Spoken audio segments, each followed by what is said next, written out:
Halo semuanya, kita bakal masuk ke topik endokrin hari ini. Jadi di endokrin kita bakal bagi jadi 3 lecture ya. Yang pertama kita akan bahas semua hormon yang terkait dengan hipofisis. Jadi ini di part 1 yang kali ini. Terus yang berikutnya kita akan bahas pankreas fungsinya. Terus kita akan bahas juga untuk DM tata laksana sampai akhir ya. Terus yang terakhir ada metabolic disease sama nutrisi. Ntar yang part 3. Di part 1 semua hormon yang terkait dengan aksis yang melibatkan hipofisis, listnya dari sini. Jadi kita ambil dari SKDI 2012.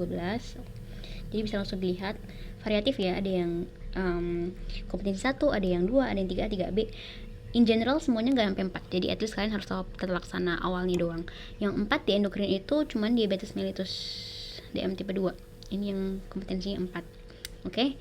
Jadi boleh dicek di sini apa aja penyakitnya dan kompetensinya apa aja.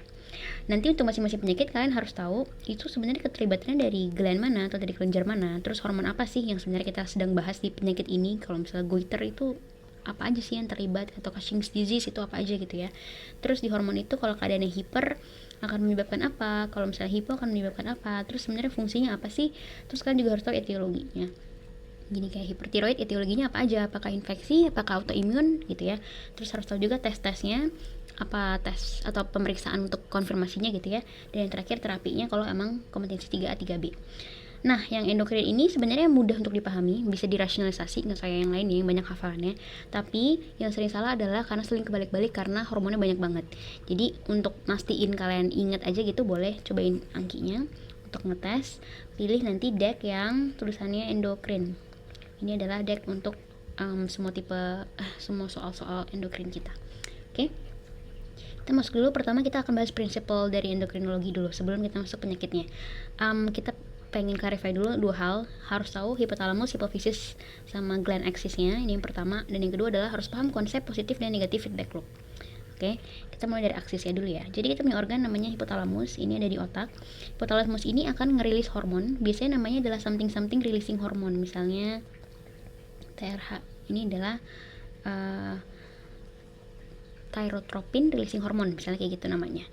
Terus thyrotropin releasing hormone ini akan membuat hipofisis. Jadi ini akan memberikan sinyal gitu ya ke hipofisis.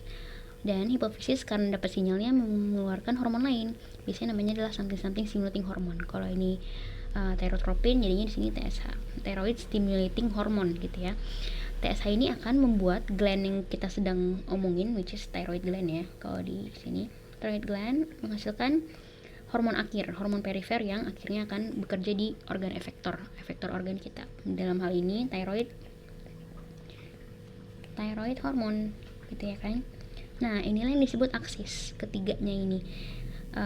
Aksis itu kan dia poros ya. Jadi ini adalah poros yang meregulasi kerja hormon tiroid. Kayak gitu ya. Kalau misalnya masalahnya di thyroid gland, kita akan sebut masalahnya primer atau masalah di periferal. Kenapa primer? Karena kita kan lihatnya dari klinis ya. Klinisnya kan dipengaruhi oleh hormon yang di perifer. Jadi kita hitung primernya atau hitung pertamanya itu dari sini, dari glandnya. Ketika masalahnya di thyroid gland misalnya ada masalah, jadinya nggak bisa ngeluarin thyroid hormon, kita sebut masalahnya adalah masalah primer. Kalau masalah di hipofisis berarti masalahnya sekunder. Kalau masalah di hipotalamus, misalnya hipotalamusnya nggak bisa memproduksi TRH. Kalau nggak bisa produksi TRH, nggak ada sinyal dong ke hipofisis, nggak ada sinyal juga ke thyroid gland. Nah, berarti masalahnya di atas ya, di tertiary problem, atau masalahnya di sentral, di CEO-nya gitu. Sehingga akhirnya di perifer kita nggak dapat sinyal untuk ngeluarin thyroid. Kayak gitu ya. Nah, inilah yang disebut dengan aksis. Semua hormon yang ada kita punya di tubuh itu pasti punya aksisnya. Oke, jadi harus tahu apa aja hormonnya dan apa aja aksisnya dan apa aja yang mungkin meregulasinya. Oke, ini ada contoh-contohnya. Sel TRH akan membuat hipofisis menghasilkan TSH. Ini ya, tadi thyroid hormon itu ada T3 dan T4, ada 2 bentuknya. Terus CRH, corticotropin releasing hormone, akan membuat ACTH. ACTH ini nggak ada stimulating hormonnya ya. Dia dihasilkan hipofisis, tapi namanya bukan pakai istilah stimulating hormone, pakai istilahnya adrenocorticotropic hormone. Nanti dia akan membuat adrenal gland kita menghasilkan kortisol. Terus ada GnRH, ini sering ya, familiar ya. akan menghasilkan luteinizing hormone, follicle stimulating hormone, makanya gonad kita akan menghasilkan estrogen dan testosteron. Dan juga growth hormone ini langsung ke efektor ya, begitu juga dengan vasopressin atau ADH, begitu juga dengan oksitosin. Ini ketiganya dihasilkannya oleh langsung dari hipofisis. Jadi harus tahu organ-organ yang terlibat di aksis masing-masing. Kalau udah paham aksis, kita akan masuk ke pembahasan selanjutnya, yaitu adalah konsep dari feedback loop. Ada dua ya, ada positif dan negatif. Positif itu artinya suatu hormon itu akan mencoba untuk menduplikasi dirinya sendiri. Jadi keberadaan hormon itu akan merangsang produksi hormon di aksis yang sama sehingga dirinya akan tambah banyak kayak gitu. Kalau negatif justru kebalikannya, dia akan menekan produksi hormon lain di aksis yang sama sehingga hormonnya akan membuat dirinya sendiri turun. Sesuai dengan namanya, negatif akan makin turun, positif makin naik. Contohnya gimana? Contohnya kita bakal balik ke aksis TRH, aksis hipotalamus hipofisis thyroid gland tadi, misalnya yang di kiri ini ya. Ketika ada T3 dan T4, ini adalah thyroid hormon, dia kan akan tersirkulasi ini di seluruh tubuh. Begitu juga dia akan masuk ke otak. Pas dia masuk ke otak, dia akan dideteksi oleh hipotalamus. Saat hipotalamus mendeteksi T3 dan T4, dia bakal mikir, oh ini ternyata hormon kita udah cukup ya levelnya sekian, udah cukup. Kayaknya sekarang kita perlu ngurangin nih jumlahnya biar gak kebanyakan. Nah, dia akan membuat TRH turun jumlahnya, ngerilis less TRH. TRH yang lebih sedikit membuat pituitary sinyal juga makin dikit dong, makanya TSH-nya juga akan turun. Saat TSH-nya turun, yang terjadi apa? Thyroid gland akan menurunkan juga produksi T3 dan T4-nya. Jadi yang tadi awalnya sekian, jadinya turun. Nah, ini namanya negative feedback loop. Artinya keberadaan T3 dan T4 akan membuat dirinya sendiri menurun jumlahnya. Gimana caranya? Dengan memberikan negative feedback loop ke hipotalamus, juga ke pituitary ya. Jadi tadi TSH-nya turun karena TRH-nya turun, tapi dia juga memberikan langsung kode ke pituitary. Jadi double, makin turun. Thyroidnya juga jadinya turun. Itu negative feedback loop. Jadi sebenarnya ini adalah mekanisme check and balance ya, biar nggak terlalu banyak nih hormon yang berlalu lalang di tubuh. Jadinya ada negative feedback loop.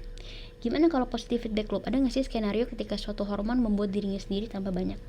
Ada. Yang familiar adalah saat kejadian ovulasi. Hipotalamus kita akan menghasilkan GnRH. Ini akan membuat pituitary kita ngerilis LH dan FSH. Ini akan merangsang ovary untuk membuat estrogen ya kan. Tapi ini estrogen akan memberikan positive feedback loop. Saat dideteksi oleh hipotalamus dan pituitary, mereka justru akan memperbanyak jumlah GnRH dan LH. Maka estrogen tambah banyak. Ya kan? Terus ini feedback loop lagi, tambah banyak suatu saat LH-nya surging, LH-nya mentok gitu ya, maksimal. Awalnya nilainya segini, tiba-tiba surge gitu ya, naik gitu. Disinilah terjadi ovulasi. Nah, di hari yang lain saat tidak ovulasi, di siklus menstruasi kita, negative feedback loop yang terjadi. Estrogennya akan membuat GnRH-nya turun. Saat dia mainnya di negative feedback, ini akan turun, estrogennya akan turun. Jadi aksis hipotalamus, pituitary, ovary atau GnRH, LH dan estrogen ini menarik ya, karena kadang-kadang dia bisa positive feedback loop, kadang-kadang dia bisa negative feedback loop. Tapi prinsipnya sama. Keberadaan feedback loopnya lah yang membuat dia punya mekanisme autoregulasi kayak gitu ya.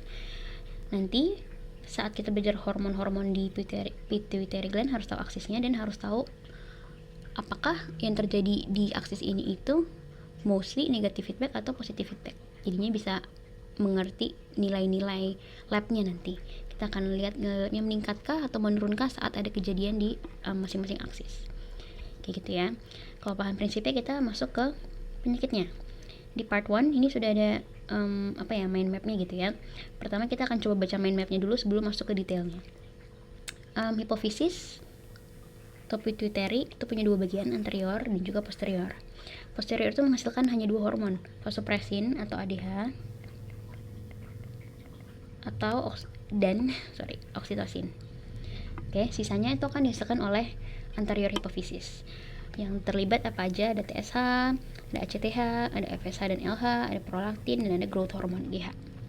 Oke, TSH ini akan membuat thyroid gland ngerilis dua hormon, thyroid hormone ini dan calcitonin. Oke, thyroid hormone itu ada yang kondisinya kebanyakan atau ada yang kondisinya terlalu sedikit. Terlalu sedikit jadinya hipothyroid. Ini penandanya adalah skor Billwich kok lebih dari 25. Terus penyakit-penyakitnya apa aja? Bisa kretinisme, Hashimoto thyroiditis, endemic goiter. Yang khas Hashimoto thyroiditis itu adalah dia keadaan autoimun. Jadi ada autoantibody yang bisa kita temukan. Ada autoantibody against TPO, thyroperoxidase, ada autoantibody against thyroglobulin. Terus yang khas juga ada Hurtle cell. Kalau endemic goiter ini penyakitnya bukan autoimun ya, tapi karena defisiensi iodine. Dia diffuse goiter khasnya. Ada goiter diffuse. Terus pasiennya misalnya tinggal di pegunungan, nggak makan garam beriodium, nah itu endemic goiter. Kalau misalnya thyroid hormonnya ketinggian, jadinya kan hyperthyroidism. Yang paling sering kita bahas adalah Graves' disease. Graves' disease ini autoimun juga. Jadi autoimun tapi hipertiroid ya. Karena di autoimun juga ada autoantibody-nya. Ada autoantibody against reseptor TSH dan ada autoantibody against thyrotropin reseptor. Dia juga diffuse goiter. Jadi sebenarnya kalau mau dibandingin, Hashimoto thyroiditis sama Graves' disease itu mirip. Dua-duanya sama-sama autoimun, punya autoantibody yang menyerang bagian dari biosintesis thyroid hormon ya. Tapi Hashimoto thyroiditis itu berakhir dengan hipotiroid. Graves' disease itu berakhir dengan hypertiroid. Graves' disease sama endemic goiter juga sebenarnya mirip. Dua-duanya adalah goiter diffuse. Tapi kalau goiter diffuse-nya hipotiroid, namanya cenderungnya gitu ya, kita mencari ke arah endemic goiter. Kalau misalnya goiter diffuse tapi dia hypertiroid, kita curiganya Graves' disease. Kayak gitu ya. Satu lagi hormon yang dihasilkan oleh thyroid gland adalah kalsitonin. Kalsitonin itu fungsinya untuk mendeposit kalsium di tulang. Oke. Nanti yang ini akan kita paralelkan dengan parathyroid hormon. Parathyroid itu, para itu artinya dekat. Thyroid itu dia kelenjar tiroid. Jadi kelenjar parathyroid itu lokasinya di sisi posterior dari kelenjar tiroid. Makanya disebutnya suatu kelenjar yang dekat dengan kelenjar tiroid gitu ya. Fungsinya juga kebalikannya. Kalau parathyroid hormon dia justru deposit kalsium di tulang tadi dirilis ke serum darah. Oke, jadi ada peningkatan serum kalsium gitu ya. Keadaannya bisa hiper, bisa hipo. Kalau hiper parathyroid bisa karena kekurangan vitamin D, bisa karena CKD, chronic kidney disease ya.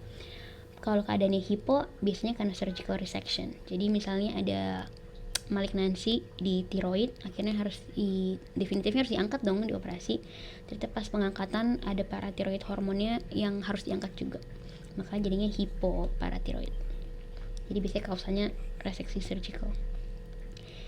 Ada juga CTH, adrenocorticotropic hormone. Ini akan menginduce zona fasciculata yang merupakan bagian dari cortex adrenal gland gitu ya, untuk menghasilkan kortisol. Kalau keadaannya hipo, ada dua entitinya, ada Addison's disease sama congenital adrenal hyperplasia. Addison's disease itu autoimun ya, keadaan autoimun yang berakhir dengan hipokortisolism. Kalau congenital adrenal hyperplasia itu tanda khasnya adalah adanya peningkatan androgen, hyperandrogenism. Ya, kalau di wanita ciri-cirinya berarti misalnya rambut di tubuhnya banyak gitu ya, lebat, terus gangguan menstruasi gitu-gitu ya.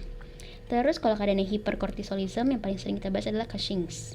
Cushing's ada dua ya, ada Cushing's syndrome, ini adalah primary hyperkortisolism. Kalau Cushing's disease dia secondary hyperkortisolism. Oke. Yang ini apa dong tulisan ini, DEXA suppression test. Ini adalah tes pemeriksaan untuk konfirmasi Cushing's, untuk konfirmasi hiperkortisol. Kalau hipokortisol kita kan pakainya cosintropin test. Nanti kita bahas lebih lanjut di detailnya ya. Kalau FSH dan LH ini berkaitannya dengan gonad ya. Kalau misalnya ada problem di gonad, nanti kita problemnya dengan puberty. Ada yang delayed puberty, ada yang precox puberty kayak gitu, ada yang terlalu cepat pubertinya atau terlalu lama. Oke. Terus prolaktin. Keadaan hiperprolaktin anemia itu biasanya kausanya prolaktinoma. Jadi ada tumor ya. Terapinya bromokriptin. Ya, hafalin dulu aja, detailnya ada di bawah. Kalau growth hormone ada dua keadaannya, hiper dan hipo. Kalau hiper berarti kan terlalu banyak growth hormonnya, kita akan bedakan gigantism dan acromegaly. Oke, untuk konfirmasi acromegaly kita akan gunakan oral glucose suppression test. Prinsipnya adalah nanti glukos yang kita berikan itu akan nge-induce release of insulin. Insulin itu akan nge-suppress GH, growth hormone. Kalau hipo, growth hormonnya terlalu sedikit, kita akan berkutat dengan dwarfism, kebalikannya ya, yang kecil-kecil. Dwarfism itu nanti mirip sama kretinisme, tapi bedanya dwarfism ini terjadinya karena growth hormone yang terlalu sedikit. Kalau kretinisme ini terjadinya karena thyroid hormone yang terlalu sedikit. Nanti bedanya di IQ. Kalau kretinisme IQ-nya rendah, kalau growth hormone itu dwarfism karena growth hormone itu IQ-nya oke atau normal. Oke. Kalau di posterior hipofisis kan tadi cuma ada dua ya, ADH atau vasopressin dan oksitosin. Kita bahasnya yang ADH aja. Ada dua, diabetes insipidus, kita harus bedakan sama SIADH, syndrome of inappropriate ADH gitu ya. Nama tesnya untuk konfirmasinya adalah tes vasopressin atau tes ADH. Oke. Ini juga ada beberapa kesimpulan lain, nanti kita pelajarinya setelah kita selesaiin bagian yang thyroid. Jadi kita langsung masuk aja ke thyroid gland. Pertama yang harus dipahamin, hormon tiroid itu ada dua, T3 dan T4. Kenapa namanya T3 dan T4? Itu karena di dalam struktur hormon tiroid itu ada yang namanya iodin ya kan. Ketika jumlah molekul iodinnya molekul iodinnya 3, itu nama hormonnya yang T3. Ketika yang 4 ada jumlah molekul iodinnya 4, itu jadinya T4. Jadi intinya beda bentuk ya, tapi dua-duanya adalah hormon tiroid. Fungsinya adalah meregulasi metabolisme. Jadi kalau misal keadaannya hipotiroidism, metabolismenya turun, basal metabolic rate-nya turun, kondisi metabolis lainnya juga turun, jadi BB-nya naik, pasiennya cepat lelah, terus juga symptoms yang lain mudah dikenalin gitu ya, ada edema wajah, terus refleks fisiologis juga turun. Jadi less sensitif ya, karena metabolismenya turun. Kalau hyperthyroidism kebalikannya. Jadi BB-nya biasanya justru turun. Karena terlalu cepat metabolismenya. Intinya gitu ya. Tahu satu aja, sisanya dibalikin. Nah, yang penting diketahui juga adalah jumlah T3 dan T4 itu ternyata nggak proporsional. Jumlah T4 itu jauh lebih banyak di dalam tubuh. 9:1, T4 banding T3. Jadi saat kita menilai fungsi hormon tiroid, kita biasanya akan mengukurnya T4. Kenapa T4? Karena dia lebih banyak gitu ya kan. Nah, tiroid hormon itu juga ada bentuknya free, bebas. Jadi dia bisa bentuk bebas berarti aktif ya. Jadi dia bisa bekerja di efektor organ. Kalau tidak free berarti dia tidak aktif. Kenapa? Karena dia binding ke globulin, namanya thyroxine binding globulin. Jadi kalau kita ngukur fungsi kelenjar tiroid, kita harus ngukurnya yang free-nya. Karena sebenarnya yang free-nya inilah yang ngaruh ke klinis. Makanya ada kata FT4 biasa gitu. Sebenarnya inilah free T4. Ada juga FT3 ya. Free T3. Kayak gitu. Oke. Kita akan masuk ke keadaan hipotiroidism dan hyperthyroidism. Startnya dari hipo dulu ya.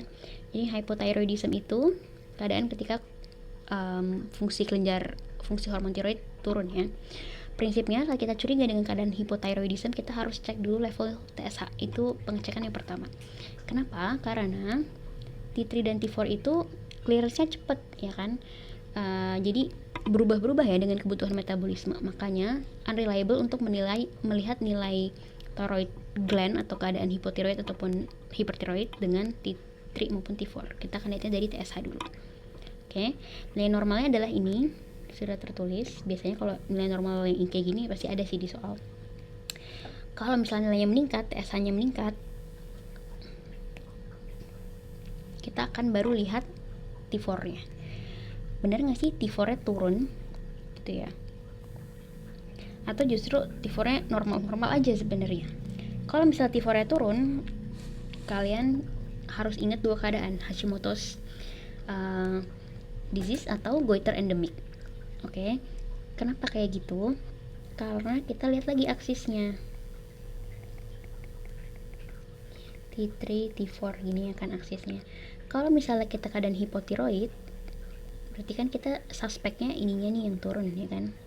Misalnya ininya turun, akan ada negatif feedback loop dong harusnya. Negatif feedback loop ke sini, jadinya TSH-nya harusnya naik. Jadi makanya true hypothyroidism itu adalah TSH-nya naik di sini. Oke, atau primary lah ya istilahnya. Nah, kalau misalnya T4-nya turun benar, TSH-nya naik, berarti cocok ya, true primary hypothyroidism. Nah, kita akan lihat antibody against TPO. Thyroperoxidase ini adalah enzim dalam biosintesis T3 dan T4. Jadi enzim yang digunakan untuk menghasilkan T3 dan T4. Kalau misalnya ada autoantibody yang menghalangi kerja enzimnya atau produksi enzimnya, berarti kan keadaannya autoimun nih. Nah, itu adalah Hashimoto's disease. Oke, kalau misalnya nggak ada autoantibody-nya, berarti ini bukan keadaan autoimun. Kita akan curiganya ke goiter endemik. Goiter endemik ini terjadinya karena kekurangan iodine, karena iodine itu dibutuhkan untuk biosintesisnya ya, biosintesis T3 dan T4. Jadi kalau nggak ada bahan dasar ya kita nggak bisa ngebikin dong T3 dan T4 nya. Gejala lainnya adalah biasanya ada struma, bentuknya struma diffus dan dia keadaannya antara hipotiroid atau euthyroid. Nanti pemeriksaan penunjangnya ini USG ya. Oke. Nah, gimana kalau misalnya TSH-nya beneran naik nih, tapi kok ternyata T4-nya normal ya? Berarti kita nggak hipotiroid kah? Kok di periferi normal ya? Jadi misalnya skenario-nya T4-nya normal, TSH-nya naik. Yang mungkin terjadi berarti adalah dulu atau sebelumnya T4 atau T3-nya itu pernah turun. Tapi karena ada mekanisme feedback loop, negatif feedback loop-nya, ya kan? TSH-nya dinaikin gitu ya kan, TSH-nya naik berakhirnya dengan T4-nya yang dinaikkan, tapi karena tadi awal nilainya turun, saat dinaikkan dia jadinya normal. Nah, itulah namanya subclinical hypothyroidism. Karena T4-nya normal, jadinya biasanya tidak ada gejala di perifer ya, karena thyroid hormonnya sebenarnya tidak menurun gitu ya, relatif normal. Jadi biasanya nggak ada gejala klinis, makanya namanya subclinical, di bawah deteksi klinis gitu ya. Tapi sebenarnya sudah hypothyroidism karena TSH-nya udah terganggu. Berarti sempat nih kemarin ada keadaan hipotiroidnya, tapi sudah terkompensasi aja. Jadi sekarang dari nilai labnya kelihatannya seolah-olah normal gitu ya. Tapi klinisnya tetap oke karena sudah terkompensasi. Ya gitu ya. Gimana kalau pas dicek TSH-nya normal? Ini hipotiroid gak sih? Harusnya kan ada respon ke TSH kalau misalnya keadaannya hipotiroid. Nah, kalau misalnya TSH-nya normal, T3 and T4 sini normal, kalian sebenarnya bisa cek dulu ya T3 atau T4-nya. Kalau ini juga misalnya turun atau normal, berarti masalahnya adalah mungkin T3 atau T4-nya itu turun tapi tidak ada kompensasi dari TSH-nya. Jadi sebenarnya turun tapi gagal dikompensasi, jadinya TSH-nya tetap normal. Makanya kalau ada kayak gini kita curiga jadi masalah di pituitary ya kan. Pituitary-nya udah dapat kode nih T3 T4 ini menurun, tapi dia kok nggak produksi lebih banyak TSH ya, kok feedback loop-nya nggak jalan ya. Nah, berarti curigalah ada masalah di pituitary kayak gitu ya. Oke, lanjut, kita akan masuk ke Hashimoto. Jadi Hashimoto itu tadi autoimmune primary hypothyroidism. Nih ya, ada antibody against TPO, makanya nggak ada thyroid hormone. Ini kan ada, jadi dalam proses biosintesisnya kita nggak bakal masuk detail ya, tapi kita punya thyroglobulin. Nanti thyroglobulin ini bakal di-attach dengan iodine. Oke, yang tugas yang attach itu adalah thyroperoxidase atau TPO tadi. Jadi kalau misalnya TPO-nya nggak ada, kita nggak akan punya T3 maupun kita nggak akan punya T4. Itulah keadaan Hashimoto's disease. Satu lagi temuan khasnya adalah heart cell. Misalnya heart cell positif, itu harus ingat Hashimoto. Ini buzzword aja, fine aja. Kalau goiter endemik tadi, iodine deficiency, populasi rentannya adalah tinggal di gunung, ya, nggak dapat akses ya ke garam beriodium. Terapinya sesuai dengan ininya, suplementasi. Kita suruh pasiennya untuk konsumsi garam beriodium. Gimana dengan Hashimoto? Hashimoto harus kita apain ya? Kan dia autoimmune. Nah, Hashimoto ini kita akan berikan thyroid hormon dari luar gitu ya. Jadi kita akan, karena tubuhnya nggak bisa produksi gitu ya, kita akan minta pasiennya untuk konsumsi aja lah secara oral gitu ya dari thyroid hormon dari luar tubuh gitu ya. Nama obatnya adalah levothyroxine. Ya, sesuai namanya, thyroxine itu adalah T4. Nama hormon T4 itu thyroxine. Konsumsinya harus dengan perut kosong, regimennya 1,6 mikrogram per kilogram berat badan atau segini per hari. Oke, diapain aja. Oke, karena tadi kita bahas goiter endemik, kita jadinya harus lihat istilah ini. Kita punya grading goiter berdasarkan WHO. Sebenarnya menurut aku nggak terlalu membantu sih, tapi ya udahlah ya, kadang-kadang keluar. Intinya kalau misalnya goiternya di pasien tidak terlihat dan kita tidak raba, itu grade-nya 0. Kalau misalnya tidak terlihat tapi teraba, itu grade-nya 1. Jadi terlihat tapi terabanya enggak gitu ya. Ini dua-duanya enggak. Itu grade 1, grade 2 itu terlihat jelas. Salah dong. Ini tidak terlihat ya, tapi teraba. Lebih gampang meraba kan daripada melihat. Jadi kalau ulang ya, tidak terlihat tidak teraba itu grade 0, tidak terlihat tapi teraba grade 1, terlihat itu grade 2. Kayak gitu ya. Kadang-kadang tanyain soal gradingnya. Oke. Kalau ada goiter diffuse itu sebentar. Goiter diffuse curiga Grace atau goiter endemik. Nanti lihatnya dari profil klinisnya. Kalau misalnya goiter diffuse dengan profil klinisnya hipotiroid, hipo ya, itu berarti goiter endemik. Kalau goiter diffuse dengan profil hipertiroid, jadinya kita curiga ke arah Graves. Oke. Kalau nodul, jadi bukan pembengkakan seluruhnya gitu ya secara difus ya, tapi emang ada nodul yang teraba.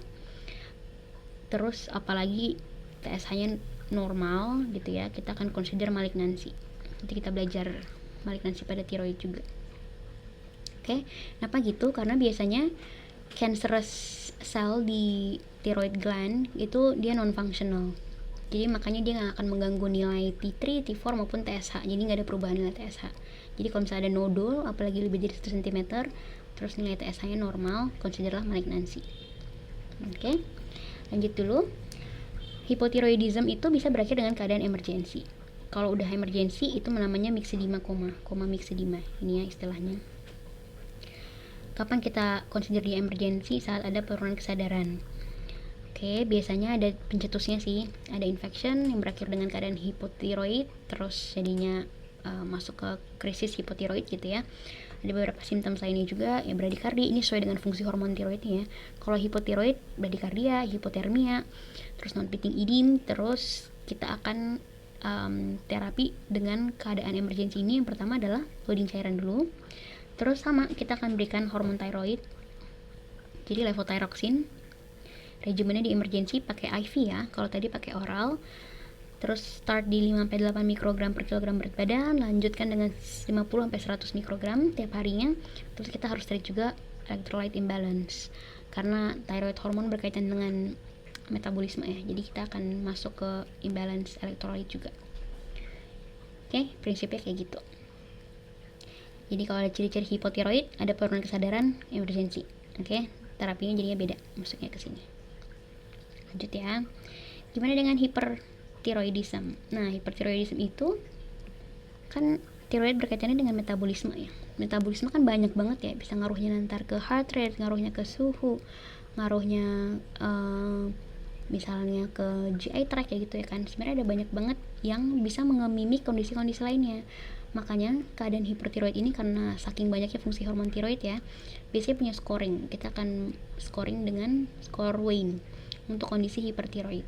Kalau misalnya skor Wayne-nya lebih dari 19, itu berarti kondisinya struma toksik gitu ya, atau struma hipertiroid. Oke, struma hipertiroid sama kayak prinsip hipotiroid, lihatlah nilai TSH dulu. Ya kan, ekspektasi kita adalah TSH-nya turun karena sama kayak aksis yang tadi ya.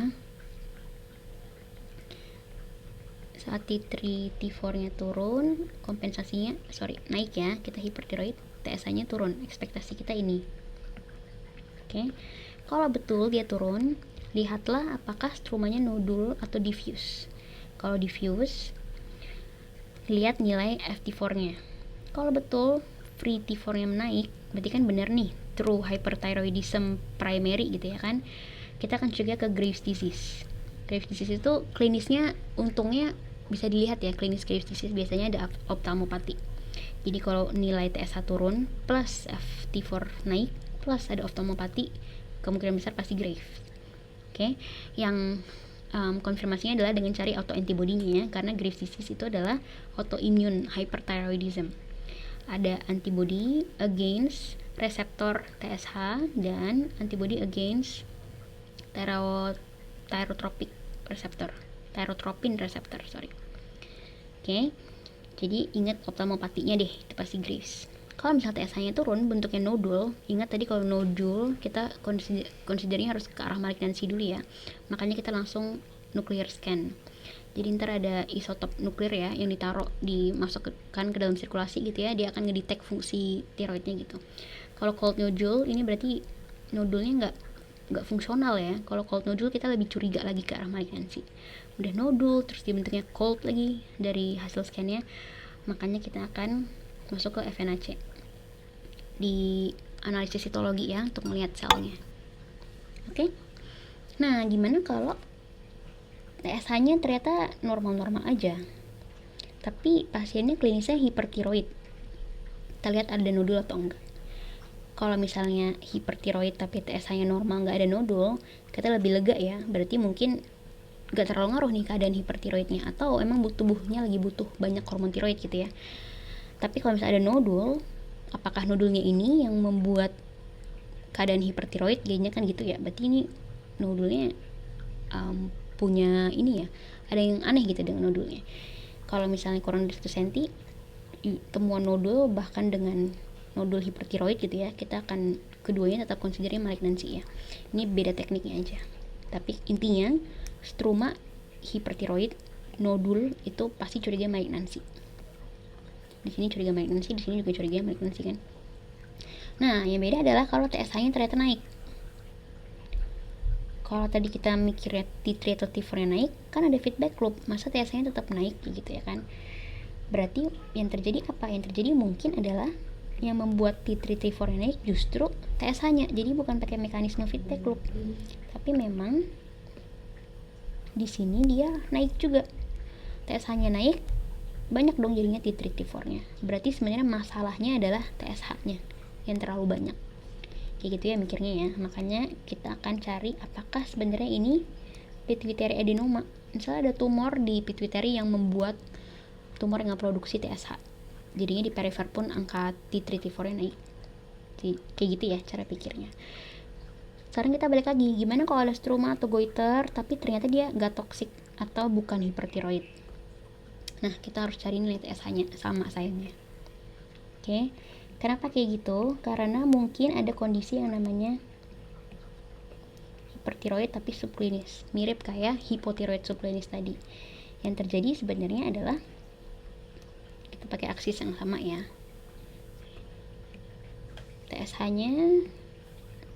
TSH-nya turun kan, turun. Lihat profil FT4-nya ternyata ini normal. Keduanya normal, T3-nya normal, FT4-nya juga normal. Berarti dulu mungkin sempat ada penurunan tapi feedback loop. Sempat ada peningkatan tapi feedback loop. Jadi dulu ya, ini yang dulunya meningkat, feedback loop, ininya turun. Nah, yang tingkatnya ini jadi normal karena diturunin dengan mekanisme feedbacknya. Jadi terkompensasi gitu ya istilahnya ya. Berarti itu namanya hyperthyroid subclinical. Tapi jangan lupa kalau misalnya dia TSH-nya turun, FT4-nya normal, kalian tetap harus cek FT3 dulu. Ini kok nggak ada tulisannya? FT3. Karena walaupun tadi nilai T4 banding T3 bedanya jauh ya, T4 jauh lebih banyak, mungkin yang terjadi adalah nilai yang ini normal tapi ininya banyak, jadinya secara klinis dia nggak toksik gitu ya, tapi T3 ini kan juga punya feedback loop ke TSH, kayak gitu logiknya. Jadi ketika TSH-nya turun ternyata disebabkannya oleh karena peningkatan FT3, nah kita harus balik lagi ke Graves gitu ya. Jadi intinya kalau misalnya ada penurunan TSH, lihat nilai FT4 dan FT3. Kalau dua-duanya normal, ini baru subklinis hipertiroid. Satu aja ada yang nggak normal, FT4, FT3 ada yang meningkat, ini atau ini balik lagi ke Graves. Lihat apakah ada ophthalmopathy. Kayak gitu ya. Karena hormon FT4 bisa ngaruh ke TSH, tapi begitu juga FT3. Jadi harus ngeceknya dua-duanya. Oke. Kalau misalnya non-toxic struma, TSH-nya meningkat, berarti masalahnya apa? Masalahnya hypothyroid ya. Masuk akal karena T3, T4-nya turun, makanya TSH-nya meningkat. Plus dia juga tidak toksik, berarti cocok dong. Ya kan? Nah, satu lagi yang penting adalah di keadaan hipertiroidism itu adalah tiroiditis. Yang paling sering entitinya dibandingkan itu adalah De Quervain, yang ini ya, dan Riedel thyroiditis. Oke. De Quervain itu adalah hipertiroidism yang terjadi karena keadaan infeksi sebelumnya. Jadi infeksi susah ya, bisa nyebabin hipotiroid, bisa juga nyebabin hipertiroid. Jadi tetap lihat klinis ya. Terus cari riwayat. Oke. Cirinya apa? Symptomsnya fever, tender. Fevernya ini terkait hipertiroidism ya, karena ada gangguan regulasi temperatur ya kan, kalau tiroidnya hormon tiroidnya kebanyakan. Terus biasanya goiternya tender, jadi nyeri. Bedanya sama Riedel itu tidak nyeri. Terus De Quervain ini juga sub akut. Kalau Riedel ini pasti lebih lama, dia kronis keadaannya. Nanti kalau di FNAB temuannya, ini buzzword sih, tapi temuannya adalah multinucleated giant cell.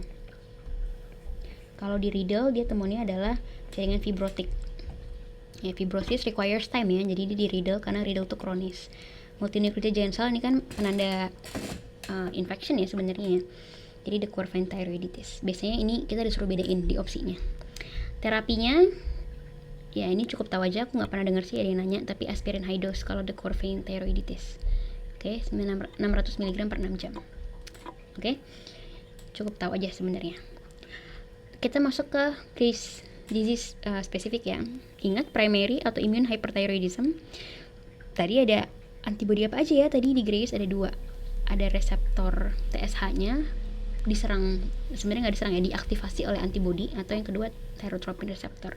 Jadi ini kayak misalnya ini sel dari jaringan thyroid ya.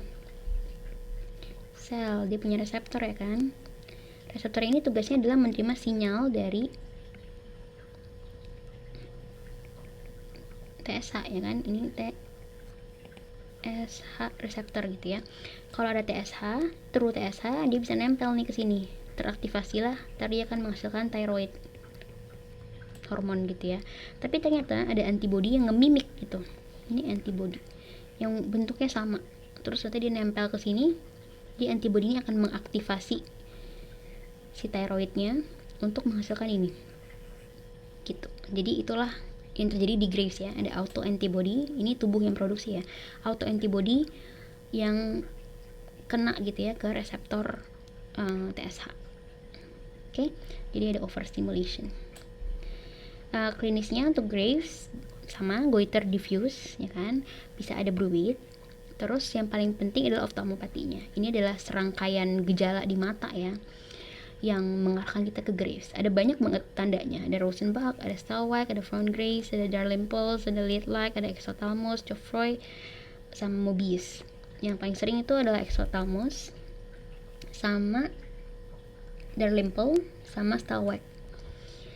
Kalau bisa hafalin semuanya, tapi at least tahu lah ya. Exophthalmos itu terlihat menonjol, Darlimple tuh lihat dari samping, lihat ada ini ya, skleranya ya. Harusnya di antara kornea dan palpebra superior tuh nggak ada sklera, tapi di pasien dengan Graves itu skleranya kelihatan. Stalwag ini jarang berkedip.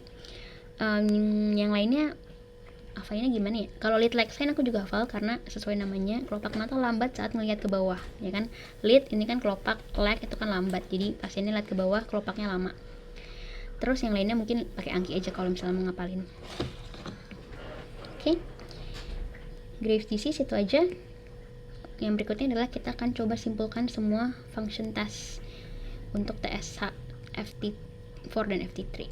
Jadi semua pemeriksaan terkait dengan tiroid itu mulainya dari TSH dulu, ini pertama ya, terus keduanya baru lihat FT4, terus ketiganya lihat FT3. Kalau dia primary hypothyroidism, TSH-nya pasti meningkat. Kebalikannya ya, hipotiroid pasti TSH meningkat. FT4-nya menurun, sesuai dengan namanya. Masalahnya sebenarnya di sini awalnya. Kan? Kalau subclinical hypothyroidism, TSH-nya udah meningkat, tapi sudah mengkompensasi penurunan FT4-nya. Jadi sekarang nilainya udah normal. Subklinis ya, secara klinis nggak kelihatan. Hyperthyroidism kebalikannya, TSH-nya menurun. FT4-nya pasti meningkat sesuai dengan namanya ya, hyperthyroidism. Kalau subclinical hyperthyroidism gimana? TSH-nya nurun, tapi FT4-nya udah normal. Oke, secondary hypothyroidism berarti apa dong? Secondary hypothyroidism itu berarti masalahnya adalah di hipofisis. Ya kan? Jadi sebenarnya TSH-nya yang kurang. TSH-nya kurang. Gini ya. TSH-nya kurang, ininya sinyalnya juga kurang dong. Jadi FT4 dan FT3-nya turun. Secondary hyperthyroidism kebalikannya. TSH-nya naik. Jadinya ini juga terlalu banyak, sinyal terlalu banyak. Jadinya ini naik. Kayak gitu ya. Cara merasionalisasi ini semua function test untuk thyroid hormon. Oke, kita akan masuk ke terapinya. Kalau tadi di hipotiroidism terapinya kan levothyroxine ya, kita akan berikan hormon itu dari luar gitu ya. Kalau di hyperthyroidism ada beberapa pilihan, nggak cuma satu. Pertama ada metimazole atau PTU, propylthiouracil. Cara kerjanya sama, mechanism of action ya, MOA itu. Dia akan menghambat sintesis hormon T4. Oke, kapan kita pilih PTU, kapan kita pilih metimazole? Kalau misalnya kita sedang berhadapan dengan pasien dewasa, pasien anak in general, dan ibu hamil trimester 2 dan 3, kita milihnya metimazole. Regimennya yang ini. Kalau kita berhadapan dengan ibu hamil trimester 1 dan pasien yang sedang mengalami krisis hipertiroid, kita pilih PTU. Ini indikasinya gitu ya. Jadi kalau aku ngapainnya PTU aja. Ibu hamil trimester 1 dan krisis hipertiroid PTU. Sisanya gunakanlah metimazole. Oke, yang kedua adalah beta blocker. Beta blocker ini sebenarnya fungsinya untuk rate control. Ingat kemarin di nefrologi beta blocker itu adalah beta adrenergic receptor blocker ya kan. Jadi dia akan menghambat sympathetic impulse ya ke SA node. Jadinya kita bisa nurunin heart rate. Makanya namanya rate control. Untuk keadaan hipertiroid kita pilihannya propanolol. Starting dosisnya sekian, dititrasi sampai efektif sampai dapat efek yang diinginkan. Beta blocker tidak diberikan di pasien asma karena beta reseptornya juga ada di paru ya kan, nanti tambah bronchospasm padahal pasiennya udah asma, jadi nggak boleh di asma. Oke. Yang kedua adalah iodine containing agent. Nama obatnya kalium iodide atau solusolugol. Dulu nih aku sering kebalik ya, karena aku pikirnya iodine kan dibutuhin untuk ngebikin hormon thyroid. Berarti kalau ada obat yang isinya iodine, kita akan menaikkan ini dong jumlah thyroid hormon dong. Ternyata iodine containing agent justru akan menurunkan karena dia menghambat keluarnya T4 dan T3. Oke, ini indikasinya adalah saat krisis hipertiroid. Ada juga obat-obatan lithium karbonat dan glukokortikoid. Ini juga indikasinya di krisis hipertiroid ya. MOA-nya menghambat transport yodium. Jadi beda sama iodine containing agent. Tapi dua-duanya krisis hipertiroid. Oke. Karena udah kebahas krisisnya, kita langsung sekalian aja apa yang terjadi di krisis hipertiroid. Ini adalah keadaan emergensi yang pertama. Yang terjadi adalah demam, banyak ya sebenarnya, sistemik ya, karena hormon tiroid demam, hormon tiroid sistemik, demam, penurunan kesadaran, dan ada gangguan kardiovaskuler atau gangguan sirkulasi ya, biasanya dengan AFib itu. Nah, karena kerjanya sistemik, dia kan bisa mimik banyak hal ya. Misalnya kayak demam, dia bisa mimik infection atau keadaan sepsis. Penurunan kesadaran juga kausanya banyak. Gangguan kardiovaskuler juga bisa primary cardiovascular problem ya. Kayak AFib-nya karena emang ada ada sumber lain gitu, misalnya dari konduksi jantungnya, tachyarrhythmia yang primer gitu misalnya. Karena itu ada scoringnya, scoring Birch-Wartowski. Ketika skornya lebih dari 45 itu thyroid storm. Kalau mau dilihat sebenarnya komponennya dari sini nih. Jadi ketika thermoregulatory dysfunction bersamaan dengan gastrointestinal, bersama dengan gangguan kardiovaskuler, terus ada central nervous system, plus kita lihat ada inciting incidentnya gitu ya. Ini kita curiganya problemnya dari thyroid. Kayak gitu ya. Ingat cut off point-nya lebih dari 45. Di keadaan ini terapinya beda. Terapinya sama kayak hipotiroid. Pertama adalah rehidrasi, resus cairan. Yang kedua adalah PTU. Ingat, drug of choice di keadaan krisis hipertiroid, PTU ya. Ini loadingnya sekian, lanjutkan dengan dosis sekian. Terus kita juga bantu untuk rate control ya, biar nggak ya bahaya ya tachyarrhythmia. Propanolol sekian. Terus juga hydrocortisone, berikan secara IV, dan tadi iodine containing agent ya, bisa pilih kalium iodide atau solusi lugol. Kalau ini 5 tetes dalam 6 jam, ini 10 tetes per 8 jam. Kayak gitu ya. Yang ini dihafalin aja. Tapi setidaknya harus tahu prinsip dan mechanism of action-nya. Oke. Yang terakhir adalah malignansi tiroid. Jadi thyroid carcinoma. Kapan kita harus curiga ini sebenarnya ke arah malignansi, bukan cuman hipertiroid atau hipotiroid doang, adalah saat tadi bentuknya nodul. Tadi kita udah bahas. Nodul tiroid lebih dari sama dengan 1 cm. Kedua, tidak nyeri. Kalau nyeri better ya daripada tidak nyeri. Tidak nyeri lebih berbahaya. Terus kalau ada ekstensi jaringan, kalau misalkan nemuin limfadenopati saat palpasi gitu ya, berarti mungkin sudah ada metastasis gitu curiganya ya kan. Pemeriksaan penunjuknya kita usulkan sama, kita cari TSH-nya dulu. Kalau misalnya normal, kita akan FNAC. Tadi ini sitologi kan. Kenapa? Karena biasanya malignansi tiroid itu non functional. Jadi saat TSH-nya normal, nah kita justru lebih takut nih, makanya kita langsung FNAC. Kalau TSH-nya turun,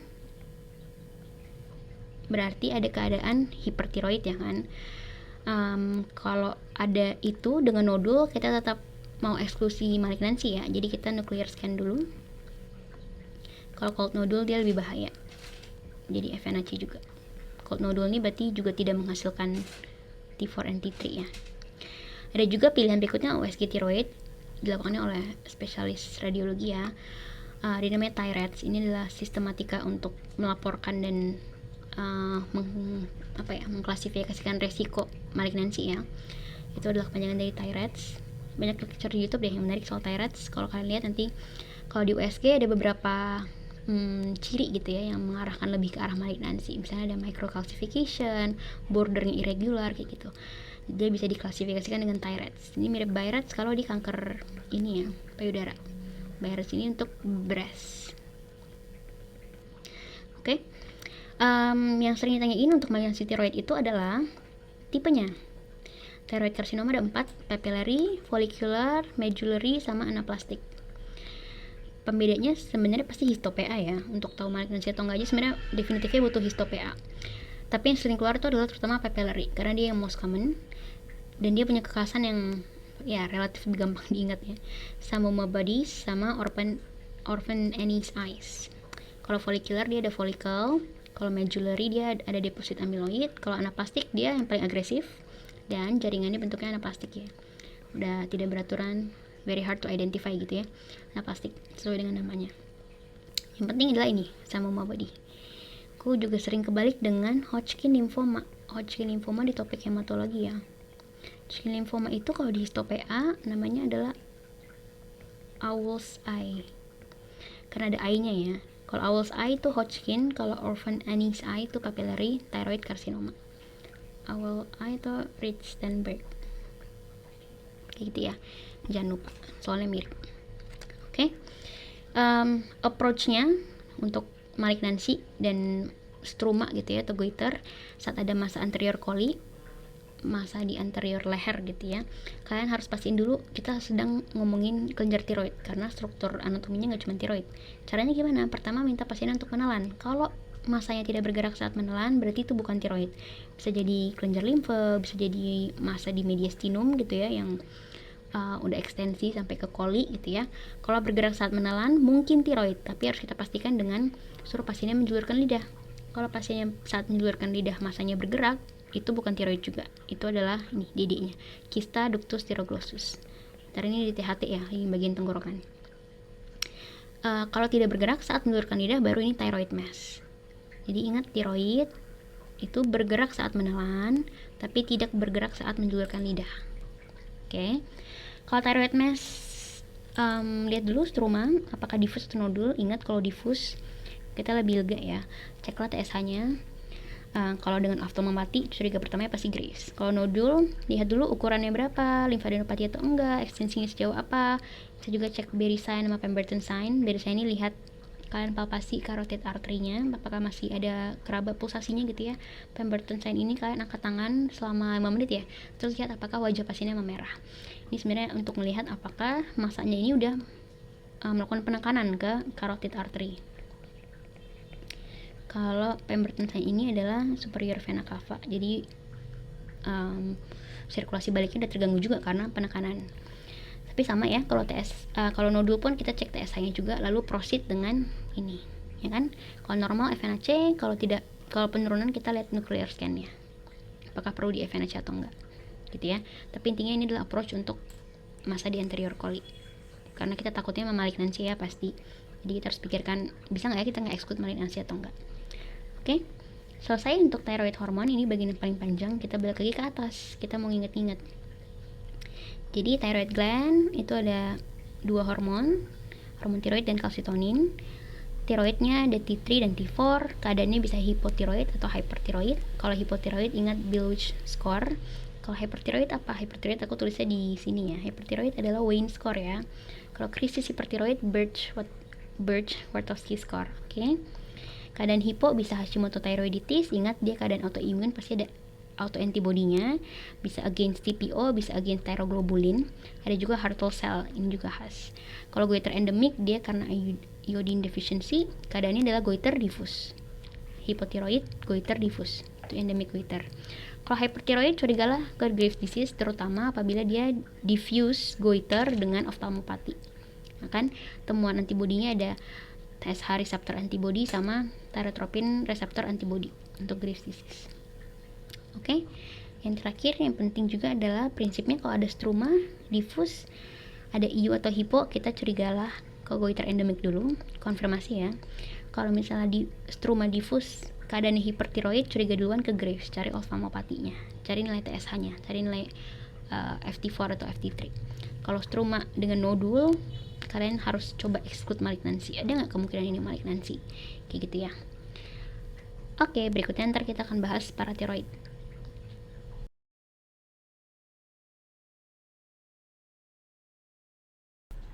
Oke, sekarang kita akan bahas paratiroid hormon. Paratiroid hormon itu dihasilkan oleh paratiroid gland, ya kan? Letaknya adalah sisi posterior dari kelenjar tiroid. Jumlahnya ada 4 ya. Fungsinya adalah untuk regulasi kalsium. Prinsip dari regulasinya ada 2 yang penting dipahamin. Pertama, saat ada peningkatan paratiroid hormon akan terjadi peningkatan serum kalsium, sedangkan fosfatnya akan menurun. Itu yang pertama. Ini berkebalikan langsung, jadi antagonistik ya, dengan hormon satu lagi namanya kalsitonin. Kalsitonin ini dihasilkannya oleh kelenjar tiroid ya.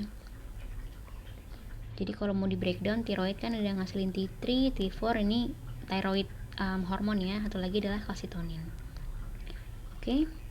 Nah, kalsitonin ini kebalikan, maksudnya ketika kalsitonin meningkat, serum kalsium justru menurun. Terus fosfat bakal meningkat.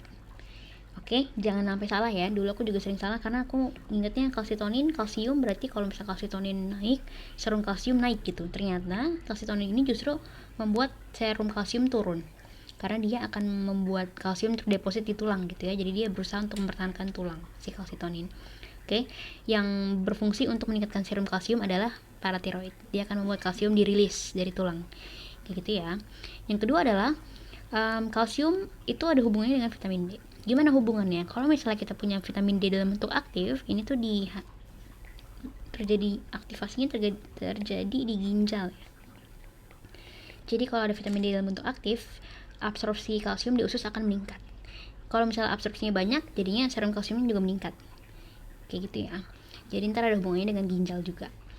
Kalau misal paham 2 prinsip ini, pasti bisa paham keadaan hiperparatiroid maupun hipoparatiroid. Jadi kita langsung masuk. Pertama dari hiperparatiroid ya.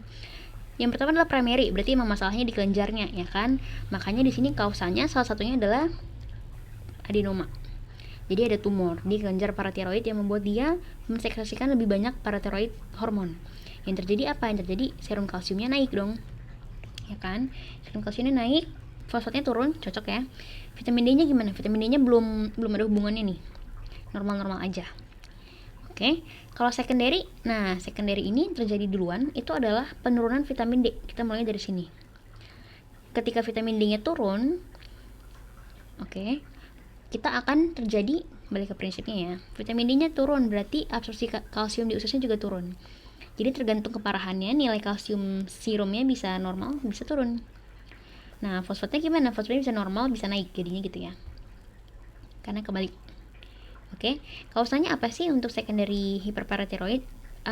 Yang common adalah CKD. Kenapa? Kalau misalnya ada kerusakan ginjal, tadi bentuk vitamin D-nya nggak bisa diubah ke bentuk aktif, makanya absorpsi kalsiumnya bakal turun.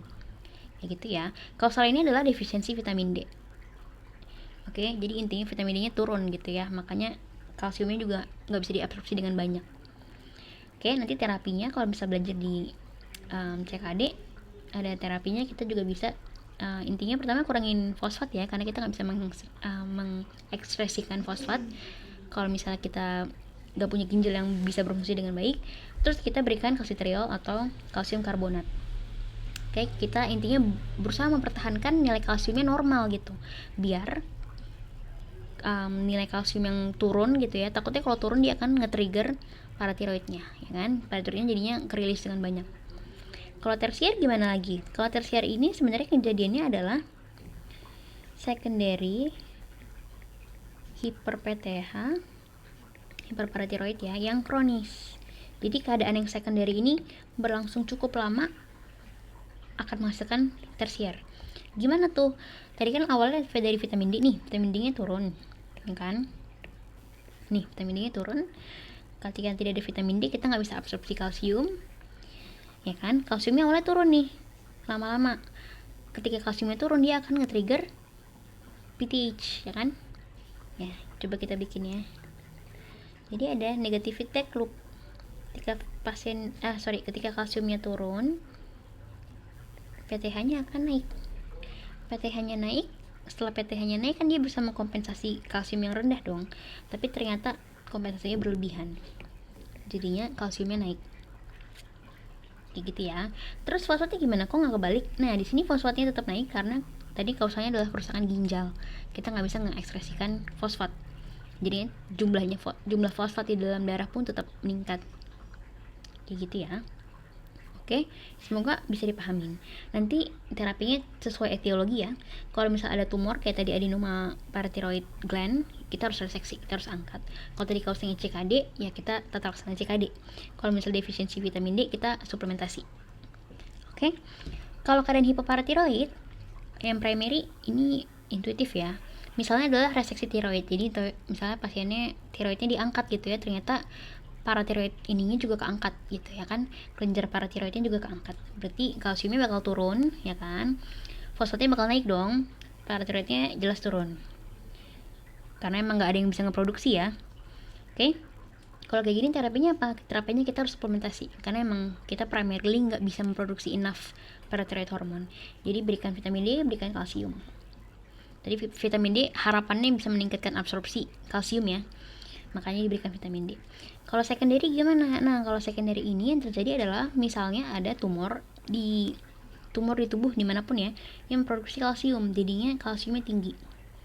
Kalsiumnya tinggi, dia akan memberikan feedback loop lagi ke paratiroid ya kan. Kalau misalnya di sini kalsiumnya tinggi, paratiroidnya rendah, barulah kita ke sini. Nah, saat paratiroid rendah apa yang terjadi? Kebalik ya, paratiroid meningkat, fosfat turun. Saat paratiroid hormon rendah, fosfat akan meningkat. Jadi di sini fosfatnya juga berakhir dengan peningkatan. Oke, jadi startnya dari sini ya, dari peningkatan kalsium. Kalau emang ada tumor, kita juga tata laksana definitifnya harus reseksi. Kayak gitu ya. Yang penting untuk direview adalah ingat kalau di gangguan elektrolit kan kita belajarnya ada banyak ya, tapi kalau misalnya kalium untuk EKG ya, EKG interpretationnya, kalium itu nanti akan pengaruhnya ke T-wave. Kalsium akan pengaruhnya ke QT interval. Ya kan? Kalium itu lambangnya K, jadi dia akan berhubungan sama T, sama-sama satu huruf. Kalsium itu Ca, dia akan berhubungannya dengan KT, sama-sama dua huruf. Kayak gitu ya. Ingat, kalsium meningkat, KT interval akan memendek. Jadi dia kebalikan. Kalsium turun, KT interval akan naik. Ingat juga tanda pemeriksaan fisik yang bisa dilakukan untuk penurunan kalsium atau hipokalsemia adalah Fostek sign dan Trussell sign. Kalau Fostek ini kita tapping di pipi ya kan, ntar ada muscle twitching. Kalau yang Trussell kita yang pakai cuff tensimeter ya, ntar kita lihat apakah ada carpopedal spasm, nanti bisa dilihat di nefrologi. Sekarang kita akan bahas hormon kortisol. Hormon kortisol ini merupakan salah satu hormon glukokortikoid ya, yang fungsinya adalah untuk meregulasi metabolisme. Oke, jadi mirip sama thyroid hormon ya. Oke, kita harus tahu dulu siapa sih yang memproduksi hormon kortisol ini. Nah, untuk itu kita harus balik ke kelenjar adrenal. Kelenjar adrenal, ingat, punya dua layer, ada korteks dan medula. Layer korteks ini lebih ke permukaan ya, outer layer. Layer medula yang lebih dalam itu produksinya katekolamin, jadi epinefrin, norepinefrin, dopamin gitu ya. Kita kemarin belajar tentang salah satu penyakit di adrenal medula adalah pheochromocytoma.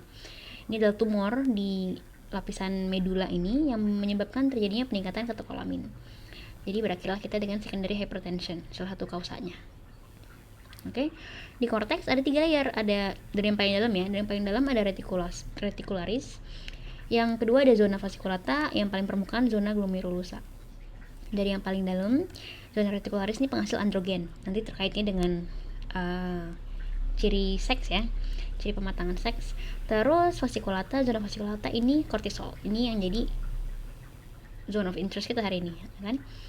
Yang paling permukaan itu aldosteron, dihasilkan oleh zona glomerulosa. Ini nanti berhubungan dengan RHS ya, renin angiotensin aldosteron system, berkaitan tentang regulasi natrium dan tekanan darah, blood pressure.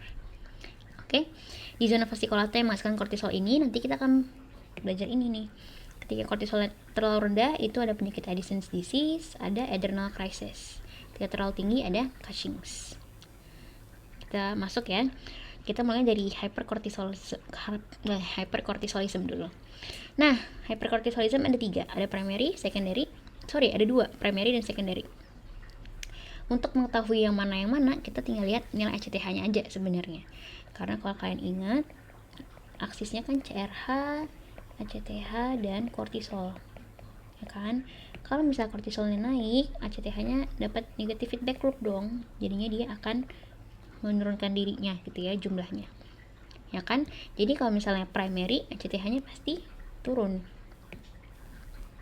Nah, kalau secondary gimana, apa yang terjadi di secondary? Justru penyebab kenaikan kortisolnya adalah karena ACTH-nya. Jadi ACTH-nya meningkat. Kalau ACTH meningkat, produksi kortisol meningkat. Jadi dua-duanya meningkat gitu ya, makanya ACTH-nya di sini naik. Primary hypercortisolism itu disebut Cushing's syndrome. Secondary hypercortisolism itu disebut Cushing's disease. Ya gitu ya, yang lebih perifer itu kan akan menghasilkan symptoms, makanya kumpulan gejala itulah makanya disebut sindrom. Yang lebih perifer berarti yang primary.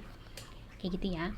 Kalau kalian pernah lihat ini pasti ingat sih, tapi intinya symptoms dari hypercortisolism, jadi symptoms dari Cushing's gitu ya, itu sangat khas. Pertama ada moon face, terus ini supraclavicular fat pad-nya melebar, biasanya tulisannya buffalo hump ya.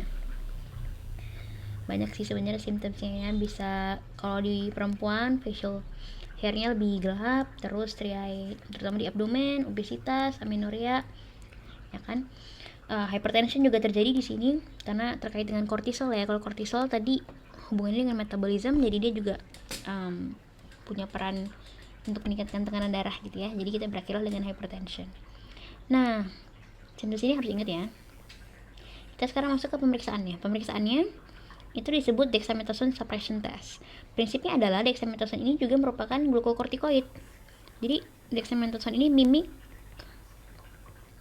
kortisol. Oke, makanya efeknya adalah dia akan mensuppress ACTH dan CRH sesuai dengan aksis kita tadi. Negative feedback loop-nya 2 ya, ke sini dan ke sini. Jadi kalau kita berikan dexa, which is sebenarnya ngemimik kortisol, ya ini turun gitu ya. Harapannya nilai CRH dan ACTH-nya turun karena disuppress. Makanya namanya dexamethasone suppression test. Oke. Gimana cara penggunaannya dan gimana cara interpretasinya? Nah, kita pertama harus tahu dulu kortisol levelnya. Karena level kortisol sangat variatif ya. Setelah tahu level kortisolnya, kita berikan dexamethasone 1 mg malam harinya. Terus besok paginya kita ukur lagi nilai kortisolnya. Harapannya setelah kita berikan dexamethasone, kortisolnya turun, ya kan? Kalau benar kortisolnya turun, berarti hiperkortisolemia fisiologis. Berarti mungkin pasiennya sedang dalam kondisi stres atau ada trigger tertentu yang membuat kortisolnya tinggi. Tapi nggak ada masalah, karena tetap berhasil disuppress ketika kita memberikan dexamethasone.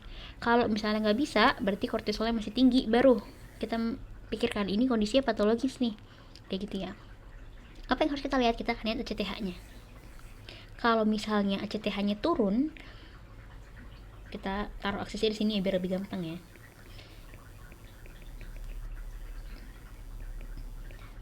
Atau dexa gitu ya. Kita berikan dexa, naik nih kan nilainya. Terus ACTH-nya turun. Berarti emang masalahnya kita kekurangan dexa atau kortisol di awal. Masalahnya di perifer, kita emang kekurangan aja. Makanya ketemulah masalahnya di primary Cushing. Oke. Tapi kalau misalnya ternyata kita berikan dexa, nggak ada respon ke ACTH tetap aja tinggi. Sedangkan hasilnya kan turun ya. Berarti masalahnya di ACTH-nya. ACTH-nya nih yang justru menyebabkan kortisol kita tinggi. Gitu ya. Karena itu kita coba suppress lagi dengan dexamethasone yang lebih tinggi lagi dosisnya. Jadi sekarang ini double. Bisa nggak sih ke suppress? Kalau misalnya ACTH-nya turun di sini, berarti benar dia secondary Cushing disease. Kayak gitu ya. Jadi harusnya kan tetap ada nih negatif feedback loop-nya. Jadi kalau misalnya betul di sini ada cukup besar gitu ya dosisnya ya, harusnya dia akan memberikan sinyal yang cukup besar juga. Jadi ACTH-nya harusnya turun kalau secondary Cushing disease. Tapi ternyata kalau misalnya kita udah berikan, ACTH-nya tetap naik. Nah, berarti ada sumber lain yang memberikan kortisol. Jadi tubuhnya istilahnya udah thrown off gitu ya balance-nya. Jadi ada ectopic. Jadi misalnya ada tumor lain gitu ya menghasilkan banyak kortisol, jadinya udah terlalu tinggi gitu ya untuk memberikan feedback loop lagi ke sini. Jadinya ACTH-nya tetap bakal naik. Jadi kortisol yang kita lihat itu, yang kita ukur atau hiperkortisolemianya itu ya, itu sumbernya bukan dari aksis. Yang ini sebenarnya aman, tapi ada sumber lain di luar yang membuat kortisolnya naik, makanya dia nggak akan pengaruh ke sini, ke aksisnya, kayak gitu. Oke, itu prinsip dari dexamethasone suppression test. Ingat, dexamethasone itu nge-mimic kerja kortisol, jadi harusnya dia nge-suppress ACTH dan CRH, gitu ya. Terapinya adalah hentikan penggunaan steroid. Kenapa? Ya, karena steroid use jangka panjang seperti yang kita tahu akan berakhir dengan peningkatan nilai kortisol, ya kan? Salah satu efek samping dari steroid jangka panjang yang kita ketahui adalah Cushing, ya kan? Cushing syndrome. Jadi kita harus hentikan penggunaan steroid. Ya, sebenarnya bukan dihentikan ya, sebenarnya adalah mencegah ya. Consider pilihan obat lain. Kalau mau dihentikan harus juga dengan taper off. Jangan hentikan secara mendadak, oke? Yang kedua adalah Cushing endogen, berarti emang ada source lain ya, lesi lain yang menghasilkan kortisol gitu, makanya kortisol tinggi. Kalau itu kita harus cari tahu di mana dan kita harus angkat. Yang terakhir adalah kita langsung melakukan supresi ke kortisolnya. Jadi ada beberapa obat-obatannya. Yang paling sering, yang paling familiar lah ya, itu adalah ini, mitotane. Dia kerjanya adalah mensupresi korteks adrenal.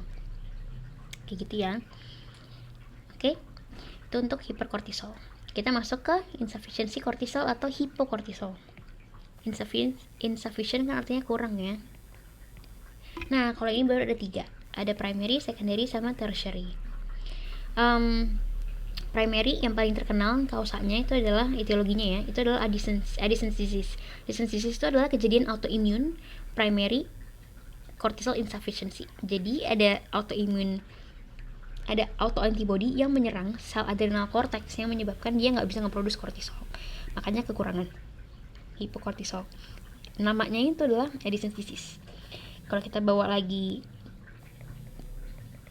aksisnya, ya kan? Dia nggak bisa produksi kortisol nih, ACTH-nya bakal meningkat karena dia bakal berupaya kita kurang kortisol, kita harus produksi, makanya ini keduanya meningkat di sini. Kalau secondary hipokortisol berarti masalahnya naik ya di ACTH, ACTH-nya kurang. Kalau ACTH-nya kurang, kortisolnya juga jadi kurang dong. Karena kortisolnya kurang, dia ngerespon dengan naikin CRH, makanya profilnya kayak gini. Kalau tertiary berarti masalah di CRH, kan?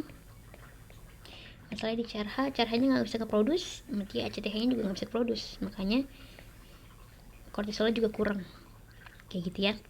Nah, simptom yang sering kalau tadi hiperkortisol kita akan lihat moon face, buffalo hump gitu ya. Kalau insufficiency kortisol kita akan lihat hiperpigmentasi. Kenapa? Karena ACTH itu ternyata nggak berpengaruh ke kortisol doang. ACTH akan membuat peningkatan produksi MSH. MSH itu adalah melanocyte stimulating hormone. Dia tugasnya untuk meningkatkan produksi melanin di melanocyte. Melanin itu pigmen ya. Jadi kalau misalnya ada peningkatan MSH yang disebabkan oleh peningkatan ACTH karena insufficiency kortisol, akan ada hiperpigmentasi, lebih gelap karena melaninnya meningkat. Oke, kalau tadi di hiperkortisol kita belajar dexamethasone suppression test. Kalau di sini nama pemeriksaannya adalah cosyntropin test. Cosyntropin ini sebenarnya adalah ACTH. Jadi kita sedang memberikan ACTH untuk melihat apakah saat kita berikan ACTH adrenal cortex-nya ngerespon. Jadi sama, kita cari tahu dulu baseline-nya. Terus kita berikan cosyntropin. Terus lihat kortisolnya masih low nggak sih? Kalau kortisol masih low, berarti di sini kita udah coba bantu ya dengan meningkatkan ACTH. Harapannya adalah kortisolnya naik dong kalau beneran merespon. Tapi kalau misalnya masih low, berarti masalahnya di sini, adrenal cortex-nya nggak bisa ngerespon bahkan dengan ACTH yang tinggi. Jadi kita masuk ke Addison's disease. Adrenal cortex-nya walaupun udah distimulasi nggak bisa, dia emang nggak bisa memproduksi lagi karena ada auto antibody tadi yang nyerang, kayak gitu ya. Jadi pemeriksaannya prinsipnya kayak gitu. Cukup jelas ya. Lanjut, ada satu keadaan emergensi yang harus kita tahu di keadaan hipoadrenal. Namanya adalah krisis hipoadrenal. Ini masuk emergensi ya. Jadi symptomsnya hypotension, jadi udah circulatory failure ya. Hiperpigmentasi ini karena keadaan hipoadrenalnya, terus shock. Intinya udah nggak stabil ya pasiennya. Itu berarti masuk emergensi. Kalau kausanya adalah keadaan insufficiency cortisol, kita sebutnya krisis hipoadrenal. Jadi kausanya bisa banyak ya. Pertama bisa Addison's disease, yang kedua yang paling sering adalah penghentian steroid mendadak. Ini sering jadi skenario soal dan sering kita KIE ya. Kalau minum steroid nggak boleh sembarangan ya, nggak boleh dosisnya di main-main sendiri ya kan. Harus penggunaannya dengan supervisi dokter dan penghentiannya juga begitu. Oke, jadi ada apa sih sebenarnya dengan penghentian steroid mendadak kok tiba-tiba bisa jadi hipoadrenal? Jadi sebenarnya steroid itu juga adalah glukokortikoid,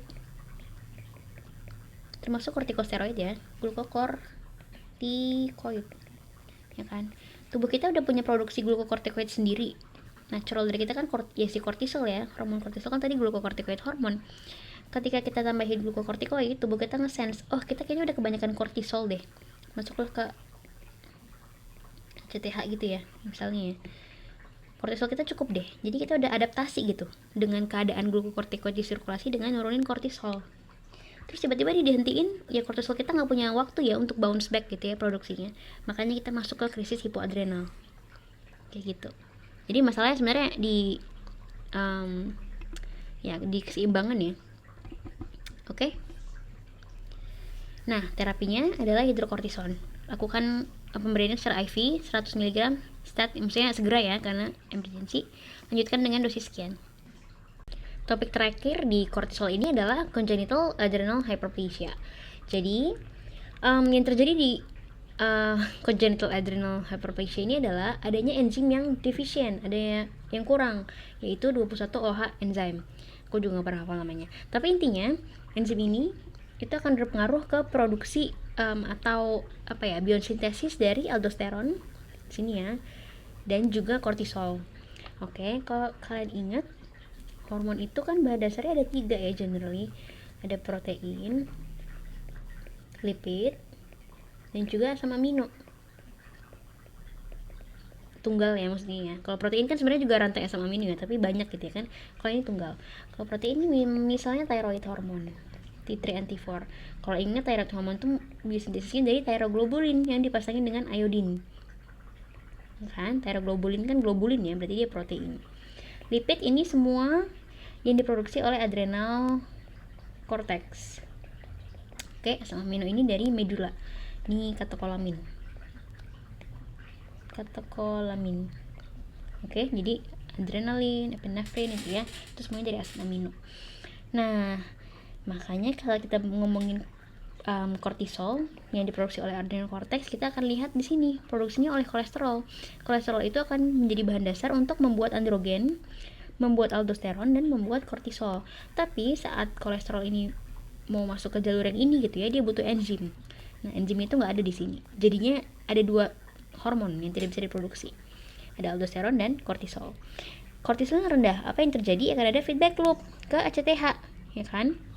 Tadi aksisnya itu adalah CRH, ACTH, kortisol. Kortisolnya rendah. ACTH-nya harus ngapain? ACTH akan berusaha untuk compensate dengan menaikkan jumlahnya gitu ya kan. ACTH-nya naik, masuk lagi ke jalur yang ini. Kolesterol akan digunakan untuk memproduksi lagi. Makanya androgennya jadi naik lagi, tapi tetap aja karena enzimnya nggak ada, nggak bisa lewat jalur ini. Jadi muter terus ya, androgennya naik. Makanya yang terjadi di kondisi ini adalah kortisolnya rendah, hipokortisolism primary ya, karena nggak ada enzim. Hipoaldosteronism primary juga karena nggak ada enzim, tapi hiperandrogenismnya secondary. Secondary karena peningkatan ACTH. Oke. Jadi kalau mau ditarik lagi, congenital adrenal hyperplasia namanya hyperplasia, tapi kortisolnya ya, yang kortisolnya turun. Kenapa hyperplasia? Karena kortisolnya rendah, ACTH-nya naik, diproduksi lah ya lebih banyak sel gitu, dengan sebagai upaya kompensasi. Jadinya hyperplastik gitu jaringannya. Tapi tetap aja nggak ada enzimnya. Buat apa ada selnya dan ada jaringannya gitu ya kan? Karena emang ini nih enzimnya yang jadi masalah. Oke, tipenya ada dua, salt wasting dan salt wasting.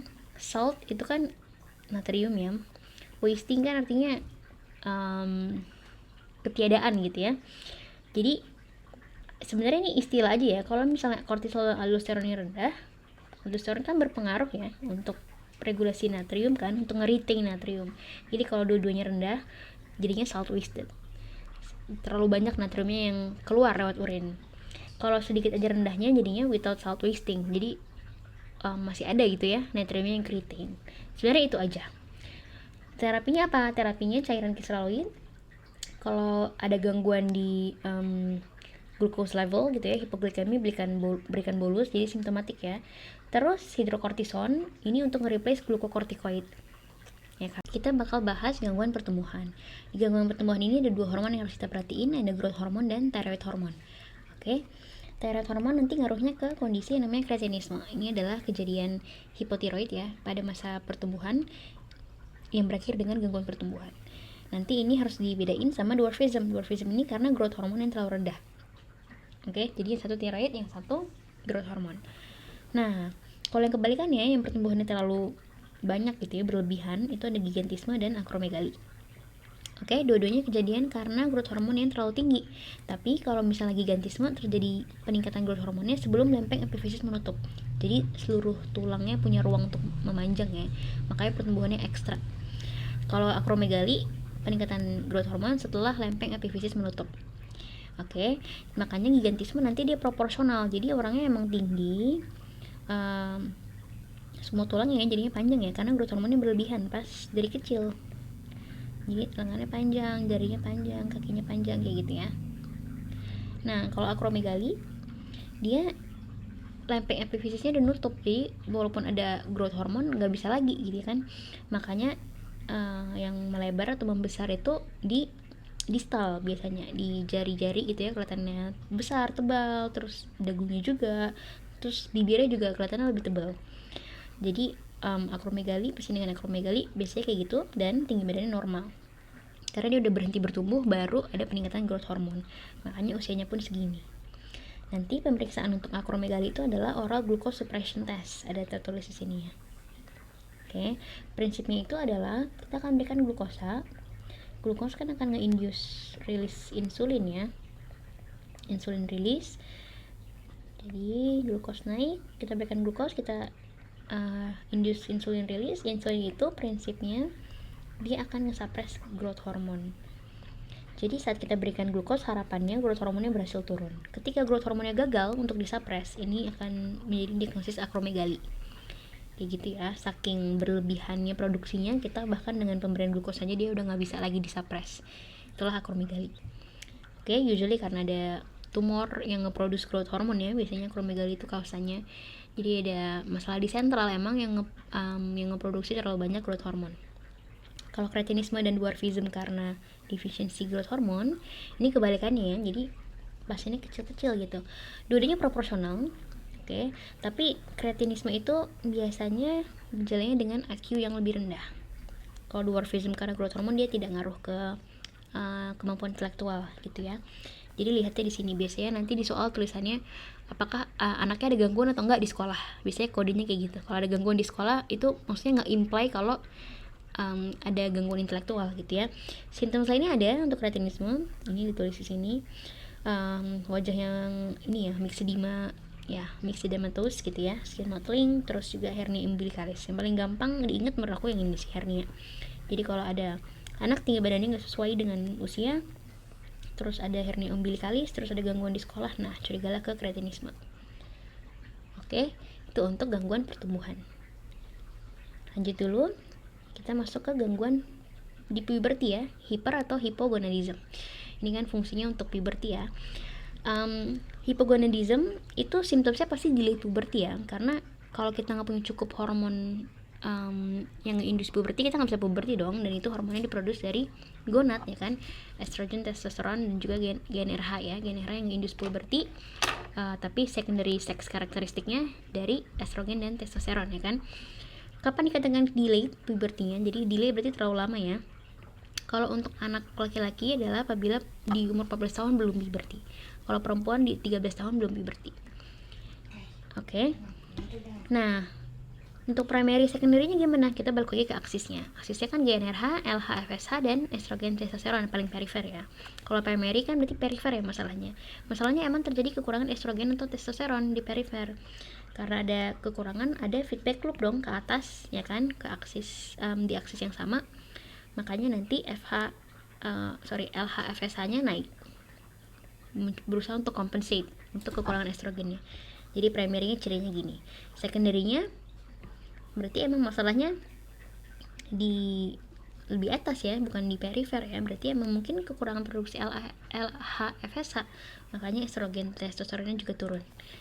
Jadi kita bisa lihat FSH LH untuk menentukan ya apakah dia primary apakah dia secondary.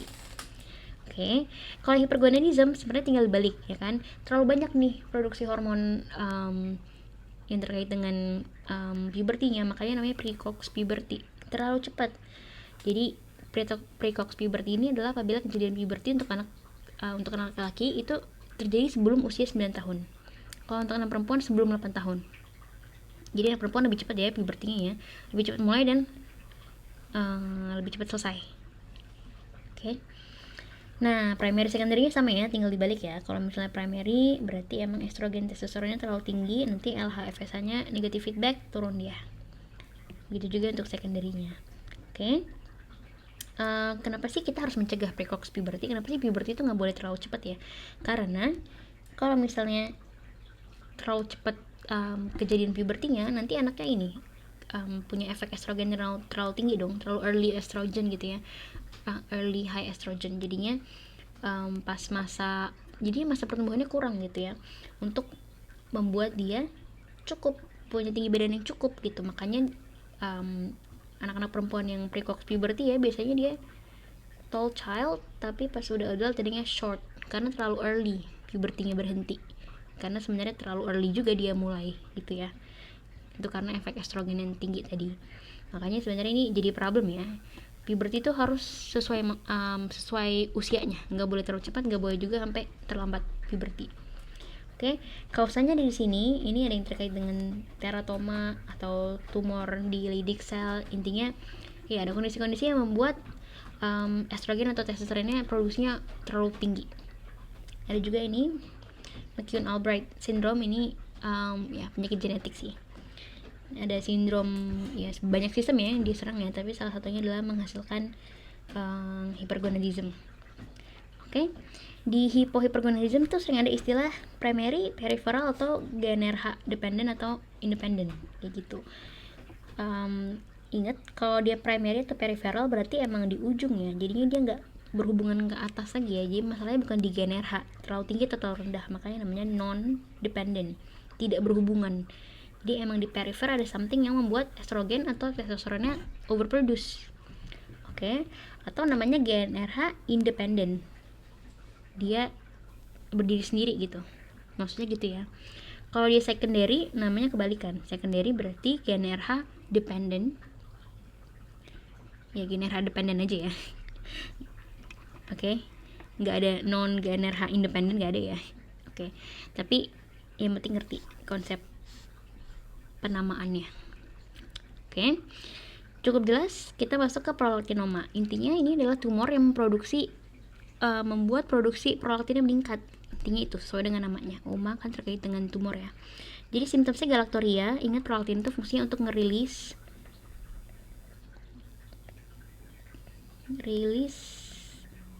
ASI ya, air susu.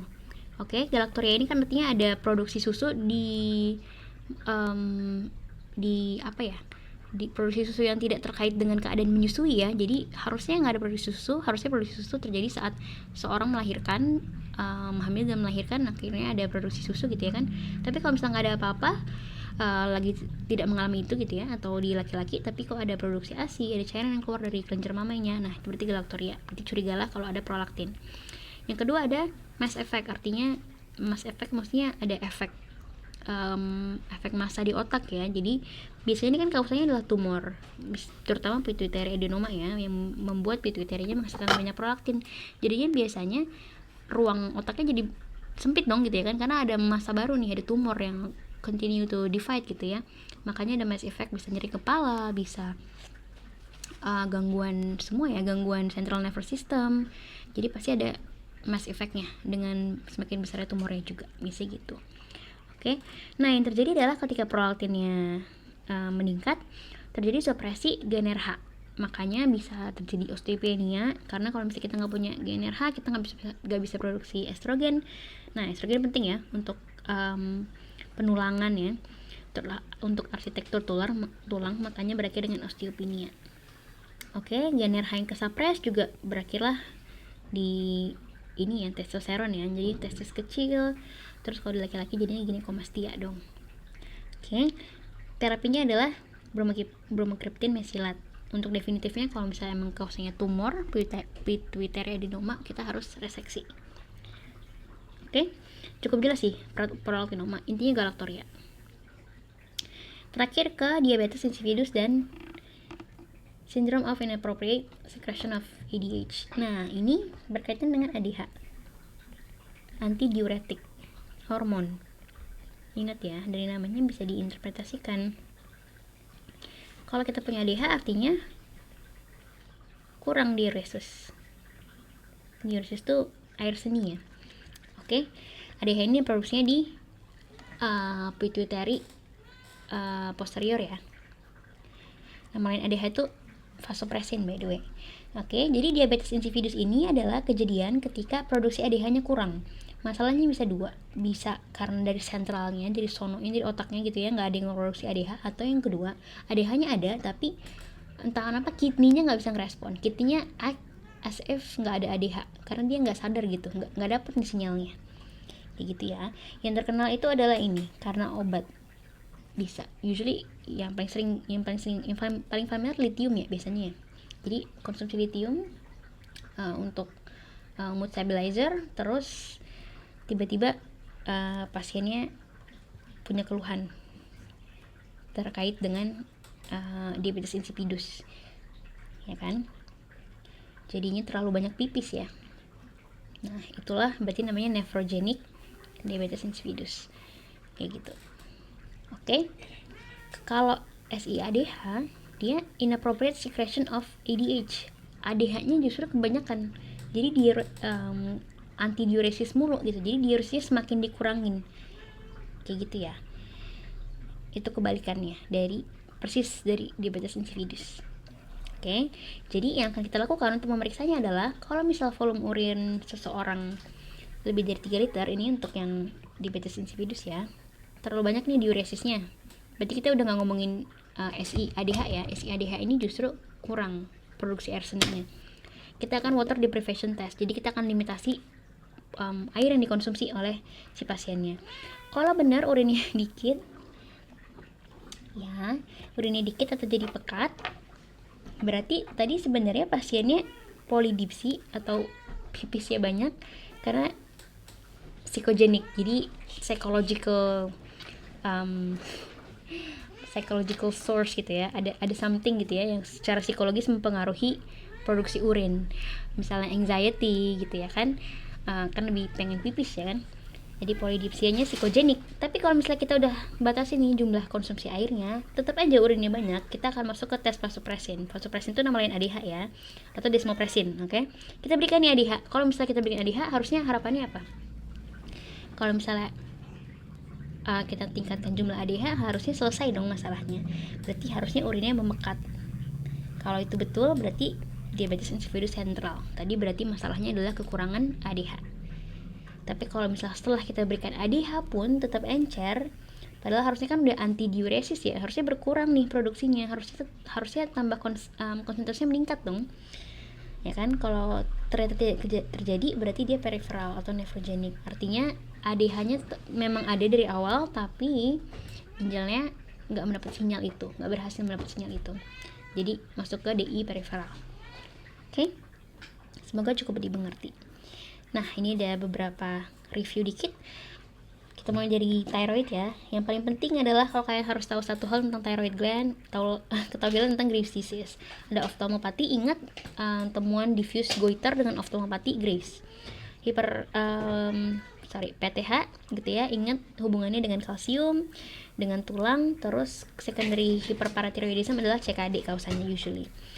Hipokortisolism, salah satunya Addison's disease, ingat simptomnya adalah hiperpigmentasi. Kalau Cushing's atau hiperkortisolism, ada moon phase, abdominal striae, usually karena kausanya penggunaan steroid jangka panjang. Oke, kalau krisis adrenal, ini kebalikannya, berhenti secara tiba-tiba. Oke, usually skenario-nya adalah pasiennya beli sendiri, dia nyeri atau ya bisa nyeri, beli sendiri obat, terus ya udah deh hari ini nggak nyeri, berhentiin tiba-tiba. Nah, masuklah ke krisis hipoadrenal. Oke, prolaktinoma tadi terkait galaktoria, keluar susu dari mammary gland. Terus gonad ini terkait puberty ya, puberty yang terlalu cepat atau terlalu lama. Kalau diabetes insipidus, ini produksi urin lebih dari 3 liter.